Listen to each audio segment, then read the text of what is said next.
enough information there that I would consider it some partial admissions.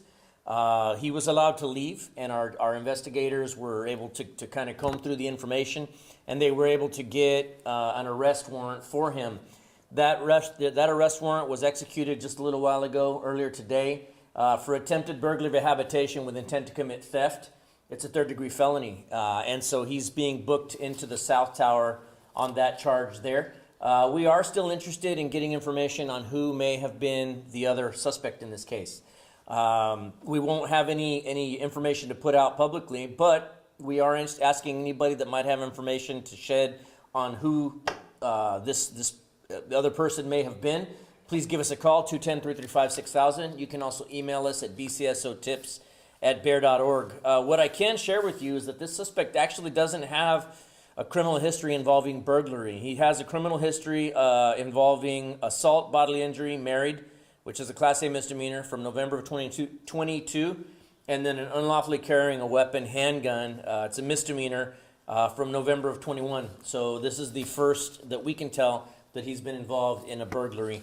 But again, we're asking anybody with information to give us a call, 210-335-6000, or you can also email us, bcsotips@bear.org. Esta tarde nosotros arrestamos este sospechoso por un video que nosotros pusimos por medio de la prensa, y luego también en las redes sociales. Se aparenta que este sospechoso el sábado intentó entrar a una casa. Él se nota que primero llega a la casa, ve que hay una cámara cerca de la puerta. Él toca la puerta. Cuando él está seguro que no hay nadie en la casa, él intenta de entrar a la casa a fuerza. Usando una herramienta, él quiere abrir la puerta a fuerza, pero él, mientras que se está comunicando con alguien en la calle, se puede escuchar donde él ya empieza a intentar de entrar a la casa. Alguien dentro de la casa empieza a gritar que están ahí. Él se asusta, se aparenta que se asusta y huyó de la escena cuando menos con otro sospechoso en un carro. Él se escapó en ese momento, o él pensó que se escapó. Gracias a los medios, ustedes que nos ayudaron en poner el video en sus canales y en sus redes sociales, pero también en nuestras redes sociales. Varias personas nos hablaron durante el fin de semana y nos dieron información tocante quién podía ser el sospechoso. Nosotros ayer logramos, sobre la noche, logramos hablar con el sospechoso y él nos dio parcialmente, él se confesó con nosotros qué había pasado. Nuestros investigadores aplicaron por una orden de arresto por el sospechoso por intento de cometer robo de una casa. Con el intento de robar. Esta mañana ejecutamos la orden de arresto y lo arrestamos. Ahorita él se está enfrentando con ese cargo. Todavía queremos saber quién era el otro sospechoso y qué carro estaba involucrado en este caso. Entonces les estamos pidiendo al público que otra vez que nos hablen al 210-335-6000, o también nos pueden mandar email bcsotips@bear.org si nos pueden dar información. Any questions on the burglary? ¿En dónde arrestaron al sospechoso? Me parece que lo arrestamos en la casa sin incidente. ¿Esta casa es 1300 Mérida? ¿Ahí fue el arresto? En la calle Mérida, sí señor. El robo, el intento de robar pasó en el noroeste del condado, pero a él lo arrestamos aquí en la ciudad de San Antonio, cerca de aquí. So you said he came in for an interview. Was requested by you guys, or why did he come in? We were able to obtain a phone number for him, and we made contact with him. He indicated that he wanted to come in and come clean. He indicated that he fled the location when he realized that it was children inside the house. And as to hear him say it, it was because he realized they were kids, and he has a heart. So thankfully for us, we got a burglar with a heart of gold that's considerate of others, especially children, and fled the location. But he did give us at least a partial confession, and we were able to get him into custody today. without any incident. So, ¿cuál fue la razón por la que decidió venir con ustedes? Bueno, él ya sabía que su información estaba ya afuera. El video que enseña los tatuajes, sabía que había personas que nos estaban hablando tocante quién era él. Entonces, él se confesó con nosotros que a él le dio pena cuando se dio cuenta que las personas dentro de la casa eran niños, y él huyó en ese momento en vez de entrar. Y ya se confesó con nosotros y lo arrestamos. Es obvio que él estaba hablando con alguien más, Sheriff. En esta confesión que les dio a ustedes, ¿confesó quién es la persona que estaba con él? Bueno, él hasta ahorita la información es limitada, está limitada en lo que nos ha dicho él de esta otra persona, pero nosotros ya nos estamos dando cuenta quién es la persona. Entonces, para nosotros será mejor si esta persona, viendo esto, que nos hable, será mejor, más le conviene a este sospechoso que venga y se entrega con nosotros antes de que nosotros vayamos para allá a encontrarlo. Any other questions? Obviously, no injuries to anybody there, but any damage to the house? No, thankfully, the door is pretty strong by the looks of it, and I don't know that he's a very good burglar. So I don't think there was minimal damage to the door. I mean, obviously there was some damage to it based upon the pry tool that was used, but thankfully nobody was injured. But I mean, I can tell you though, the more tragic part of this is there's some kids that are obviously very, very scared from what happened. That's a heart-wrenching situation to hear kiddos inside of a house like that where they should be secure, and instead here they are confronted with a broad daylight burglar trying to break into their home. So I can imagine that whole family is scared, and obviously a whole community is on edge, but we're happy to report that we got this guy into custody sooner rather than later. With that being said, the family did a great job on having the placement of the camera. I mean, that was instrumental in helping us get this information out there. It's good quality video, it's good placement.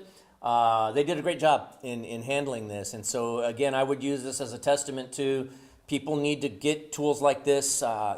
Brand name is really, I can't recommend any certain brand names, but I can tell you that these are invaluable in helping us to not just prevent things from happening, but in identifying folks if it does happen. So kudos to these homeowners from having these security measures in place. And of course, that door is pretty stout by the looks of it as well. How many kids were in there and their ages? I don't know how many kiddos were in the house. I can just say several, and I believe there was an adult in the home as well. Okay, thank you so much. Let me go ahead and give you the second case that we're reporting on. This gentleman here that you see, using the term loosely, I should say, Ricky Lee Gleason. Ricky Gleason is being booked into the Bexar County Jail right now on 2 warrants: an out-of-county warrant out of Atascosa for theft, $2,500 to $30,000. That is a felony warrant, and then he's got an out-of-state warrant for misdemeanor theft as well. But what brought Mr. Gleason on our radar was that earlier today we received a call from a gentleman who represented a company that had a high-dollar industrial-type generator that was stolen over the weekend. That generator had GPS tracking on it. So that gentleman was able to track the trailer to a property occupied by this suspect here in the 20,300 block of Pleasanton Road. Thankfully, that gentleman did not take matters into his own hands. He called law enforcement and allowed us to make contact. Once we made contact with Mr. Gleason, we also noticed several other vehicles that appear to be stolen as well.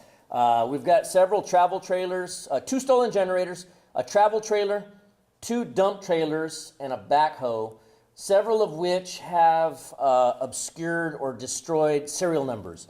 And so, I mean, I'm pretty confident that we'll be able to figure out, hopefully they'll have secondary serial numbers, and we'll be able to identify those vehicles definitively, aside from the fact that the main serial numbers were obscured. But again, we're putting out these pictures in hopes that the rightful owners of these vehicles can call us and reclaim their materials.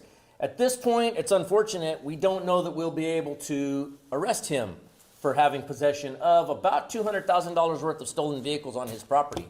We're told prosecutors would not accept these cases as they are now.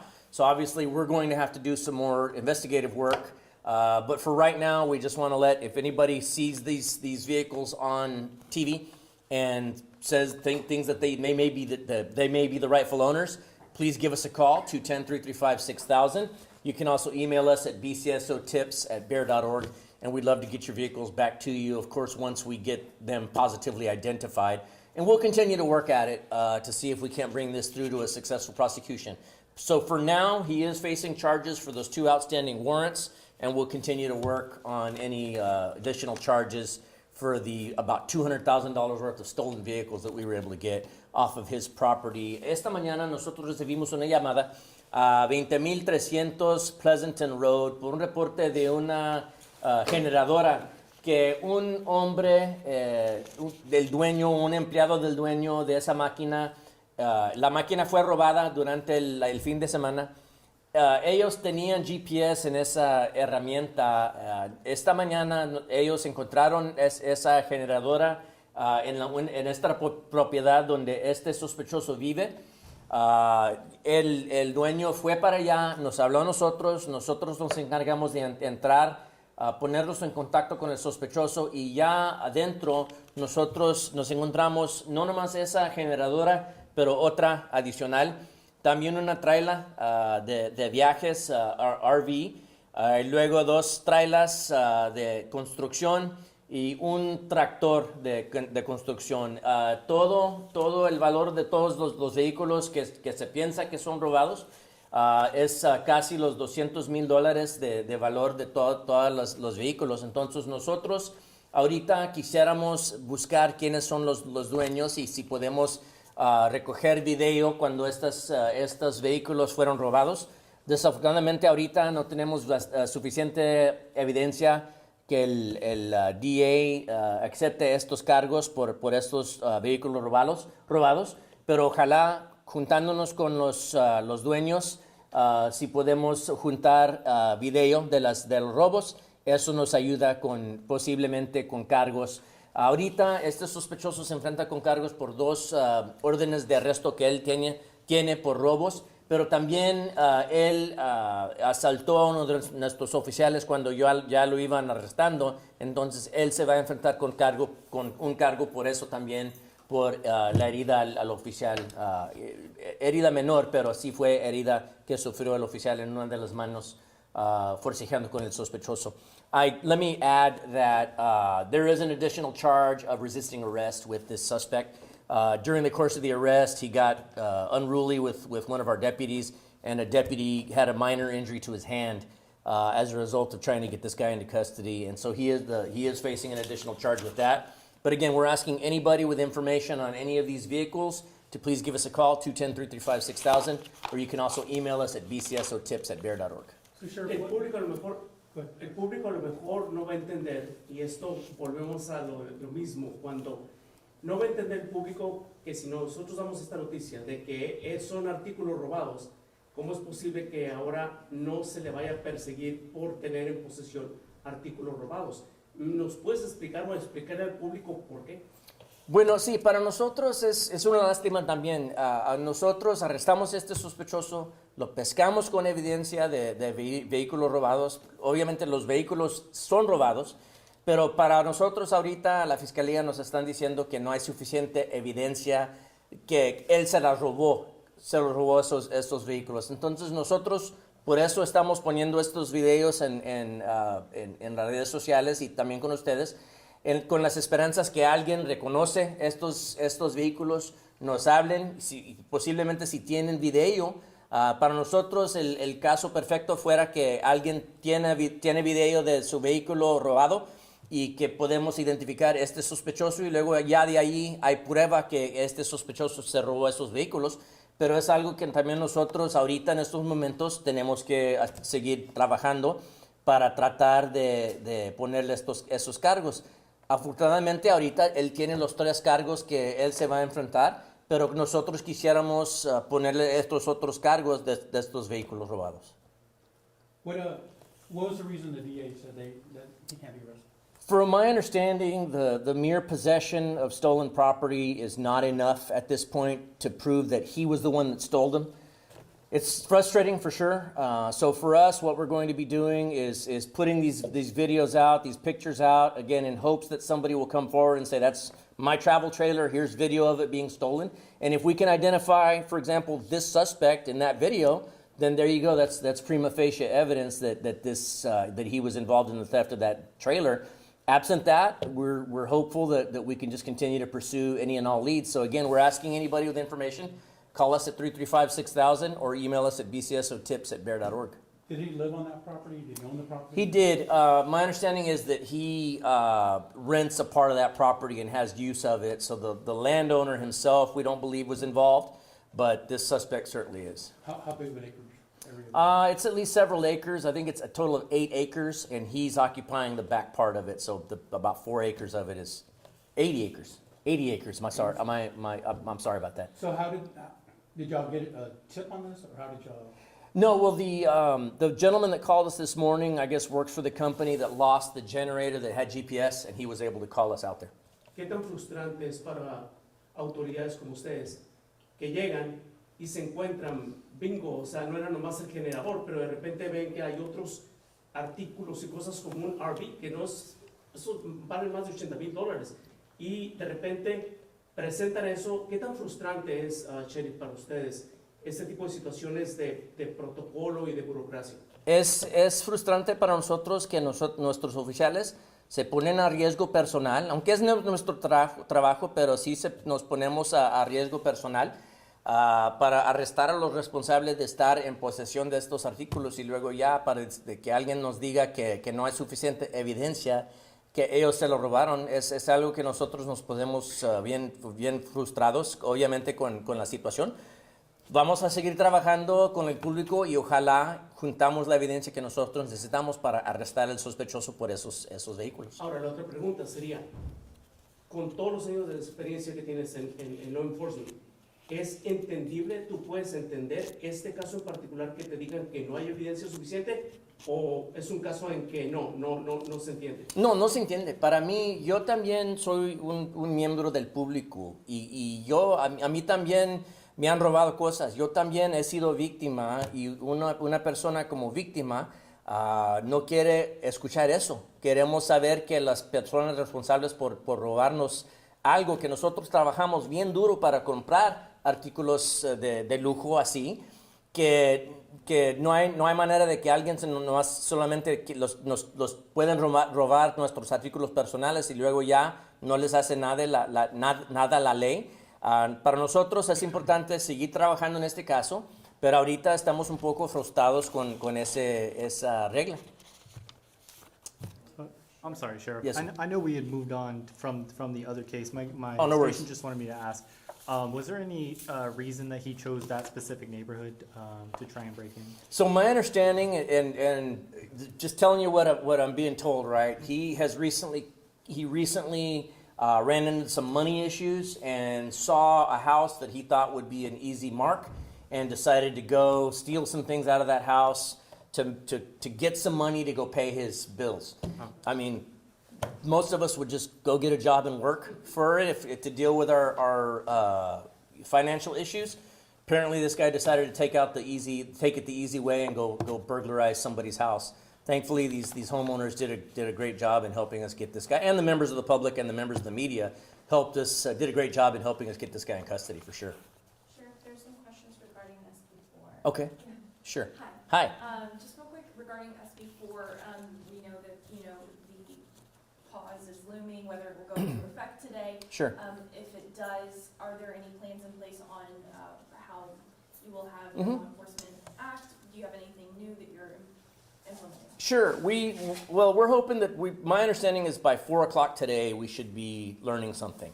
Far be it for me to doubt that government in any form would not move by 4 o'clock if they set that as a deadline, tongue in cheek, right? But what I can tell you is that we're hoping to hear something soon, whether it be by 4 o'clock or tomorrow or whatever. I'm hoping to hear either the law is no longer an issue for us, or it's passing and it is. Either way, we're prepared. Here at the Sheriff's Office, we've actually drafted up a new policy that is going to deal with it and is going to guide how our response goes. We need our deputies to understand that, hey, look, we're not allowed to, we may not be allowed to tell you you can't enforce a law, right? That's not what we're saying. What we are saying, though, is if you choose to do it, you're assuming some liability for yourself.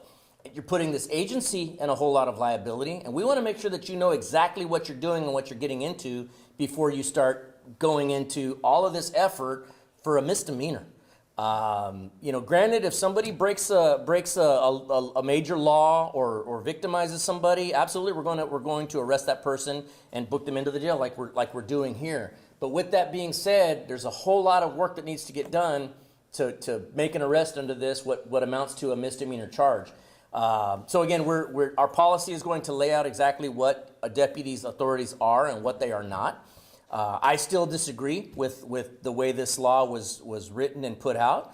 The federal government, the federal law lays out pretty substantially, pretty clearly, that as local law enforcement officers, we don't have the authority to arrest somebody solely for immigration issues. Right? If they break another law, that's something totally different. But just solely based upon immigration issues, the federal law lays out that we don't have the authority to do that.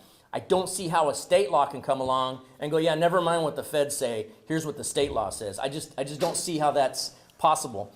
But with that being said, yes, we do have a new policy that will go into place as soon as this law passes.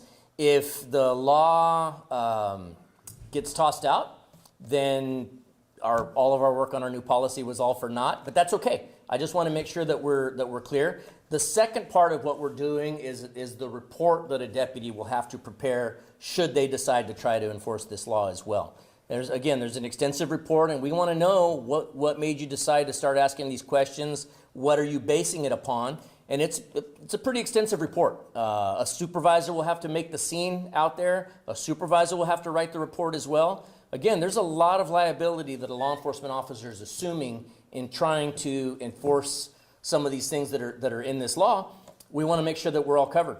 Sí, igual, pero en español. O sea, la situación, si esto se aprueba, acabas de decir qué es lo que tienes ya preparado y qué es lo que le vas a decir o a preparar a tus oficiales en caso de que uno de ellos decida hacer algo. Si esta ley llega a pasar, nosotros estamos preparados. Nosotros tenemos una póliza nueva que todavía ahorita estamos acabando esa póliza, pero ya si llega a pasar esta ley, esa póliza va en efecto. Esa póliza los guía a los oficiales cómo manejar ese caso si llegan a hacer esas preguntas. Para mí es algo difícil poner tanto esfuerzo en arrestar a una persona por un delito menor. Y también hay mucha liability, mucha responsabilidad que le cae no nomás al oficial, pero a nuestra agencia. Con esa responsabilidad queremos darles a saber a nuestros oficiales qué son los problemas que ellos se pueden encontrar, esta agencia se puede encontrar si hacen algo mal en ese caso. Entonces, para nosotros, esa póliza los va a guiar totalmente en cómo manejar esa situación.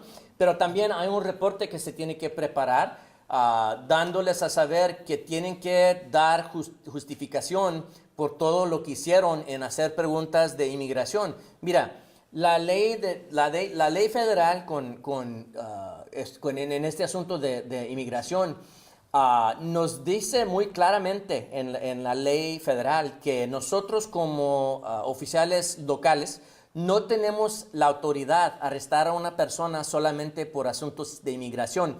Entonces, para mí, no sé cómo el estado de Texas piensan y el gobernador piensan que ellos nomás con decir esto, que sí podemos, que va a quitar la ley federal y con las limitaciones que nosotros tenemos. Entonces, para mí, por eso hay mucha responsabilidad si un oficial piensa que él va a arrestar personas por estos asuntos.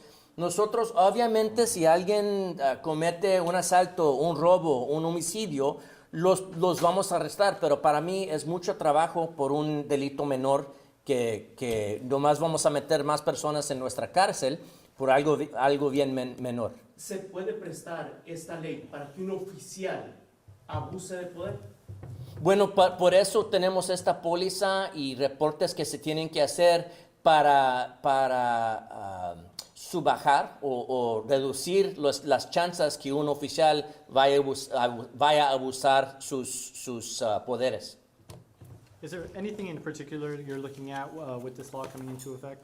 Yeah, I mean, look, it's, for example, I think the law, the way it's written, says that basically, in a nutshell, you have to physically see that person coming into the country illegally. Well, how are you going to see that from a couple hundred miles inland from the border?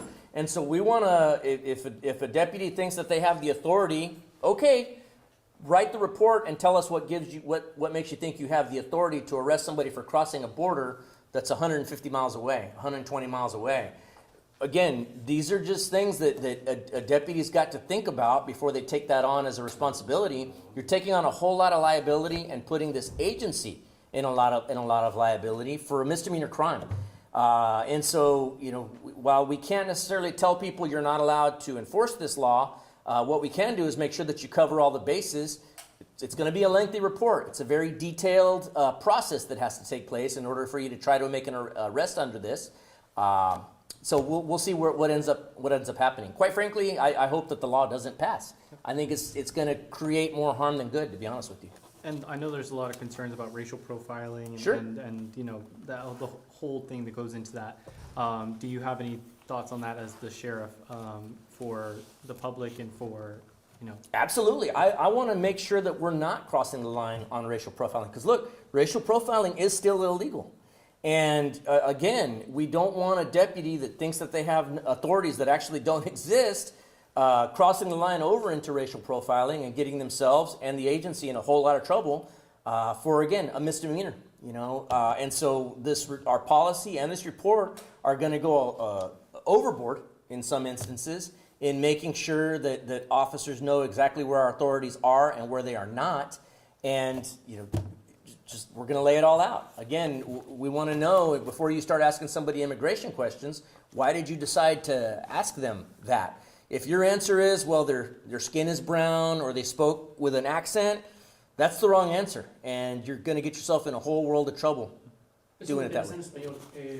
Si lo que dijiste, un oficial le empieza a preguntar ciertas cosas como que. Bueno, para nosotros, haciendo perfil por la raza de una persona es ilegal todavía. Aunque pase esta ley, si va a pasar esta ley, eso es algo ilegal. Entonces, por eso en el reporte, nosotros, el oficial tiene que poner tiene que justificar por qué les hizo esas preguntas a esta persona. Si la respuesta a esa pregunta es porque tenía la piel café o porque hablaba con acento, eso es ilegal y eso va a traerle muchos problemas, no nomás a ese oficial, pero a nuestra agencia. Por eso tenemos que hacer este reporte con mucho detalle. Any other questions? Oh, you had. Or you want to wait till afterwards? It's up, yeah. Okay, sounds good. Thank you. Thank you.